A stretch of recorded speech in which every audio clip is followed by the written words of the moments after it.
Gentlemen, if you want to be a presider, we don't wait until the woman makes it easy for us. Imagine being an athlete who tells the coach, I would try to fulfill my position as a running back, but the other team is making it hard. I'm good. I have my goals straight. I'm going to grab the ball, run through the hole the lineman make, and make it to the touchdown. But other people are making it hard. I'm getting hurt. We men are so fascinating. We celebrate the men who do that on the football field. Dude, why are you going back in the game when they just knocked your helmet off and you almost went paralyzed from the neck down and you got hurt? Because I am a running back. That is my identity. That is my purpose. I go there, I run the play, I follow the plan, and I either succeed or I fail. But what if you fail again? Well, I'm still a running back, and I still get in the huddle, and I still figure out what my plan is, and I still run the next play. We must be driven by our mission, by our purpose, and our identity. We're not debating over whether or not we're getting crushed by 300-pound defensive linemen. You're going to be crushed. You're going to get hurt. The goal of this is not avoiding getting hurt. This is why we call it the Lazarus Lectures. Can we assume that Lazarus was crushed in his mortality? We buy into this concept because we actually believe that there is a power greater than ourselves that can restore us to sanity every time we get crushed. So as long as you believe that you're too mortal to get back up, you're going to be right. And you won't be able to get back up. You must access this divine power. And when I first started learning how to do it, you can ask very practical questions like, how does this supposed to work? How am I supposed to get enough energy back that I can try again? Brethren, God's a scientist. He doesn't shy away from process-based questions. He has no problem at all talking you through the science of it. He's done it with me for years. The process a woman's brain goes through is very different from the process our brains go through. This is why you can't compare your journey with your wife. The only thing you can hope for on her side is she's receiving divine guidance. I like to think of it as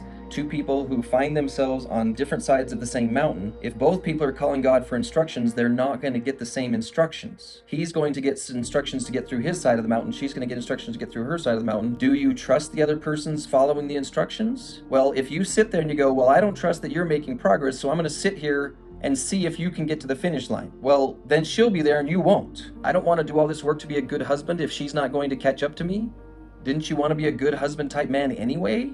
What were you planning to do with your time if it wasn't to become a good husband? You're going to get hurt. Please re-access your athletic history and do with your brain the same thing you did with your body when you got hurt in sports. You acknowledge that it hurt, you step off the field maybe for a minute or two, maybe for longer. You remember your identity. Are you a running back or not? If you're no longer a husband, just tell her, I don't like this sport. I don't want to be a husband anymore. I'm going to go join the marching band. Okay? Don't get her thinking that you're trying to be a husband if you're done. If you're done being a husband, if you're done being a running back, just say so. Say, I'm done. I don't want to do this anymore. But don't be the guy that comes onto the football field one day and then leaves, then gets on the football field and leaves, and gets on the football field and leaves. We can't put you in a starting position if you're doing that. Make a commitment, even when you get hurt. And when you get hurt, who am I? I'm a running back. Where do you go? You go to the huddle. Why are you in the huddle? To make a plan. Brethren, you are the warriors. I'm so grateful for you. I'm so proud of you. I'm so amazed by you. Everyone in this room gets slaughtered and beat up and hurt on a regular basis. Everyone gets blindsided. You don't fix a marriage by eliminating all the pain. We need a man who will be a presider, because after he gets hurt, he accesses the divine power to bring him back to life, to be born again, to be rejuvenated, and then he makes a plan and he tries again. And then he retreats, regroups, reheals,